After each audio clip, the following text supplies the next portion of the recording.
Премьер приветствует участников на чистом татарском, а Рустам Минниханов отмечает отличное произношение. В Казанской ратуше сегодня премьер-министры стран СНГ: Беларусь, Киргизия, Азербайджан, Таджикистан.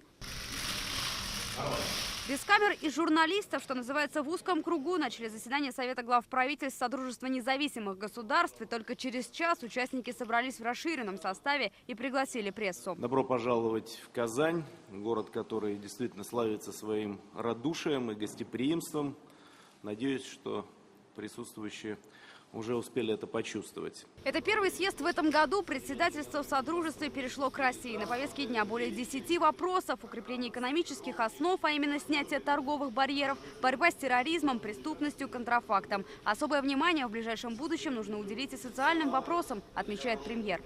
Конечно, жизнь нашего сотрудничества не ограничивается экономикой, поэтому одной из главных задач нашего председательства мы считаем расширение связей в области образования, культуры, информации, туризма, спорта, научные и грантовые программы, стажировки, молодежный культурный обмен. Это далеко не полный перечень мероприятий, которые запланированы на текущий год. В ходе заседания были подписаны десятки соглашений в сфере экономики, атомной энергетики и совместных инновационных проектов. Более подробно об этом Дмитрий Медведев рассказал уже на пресс-конференции с журналистами. Сегодня мы вышли на конкретные результаты, вполне такие осязаемые: инновационное сотрудничество, борьбу с контрафактом, защиту интеллектуальной собственности.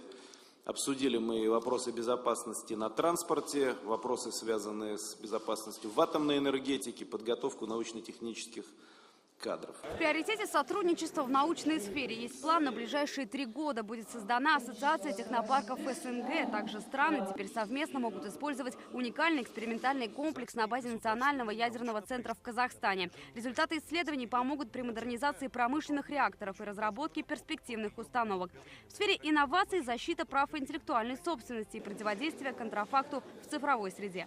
Не могу не отметить, конечно, гостеприимство Татарстана и всех структур, ответственных за подготовку этого заседания.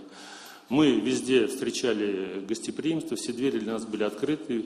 И я думаю, что вот эта наша совместная работа, она как раз способствовала тому, что сегодняшнее заседание Совета глав правительств прошло четко, организованно.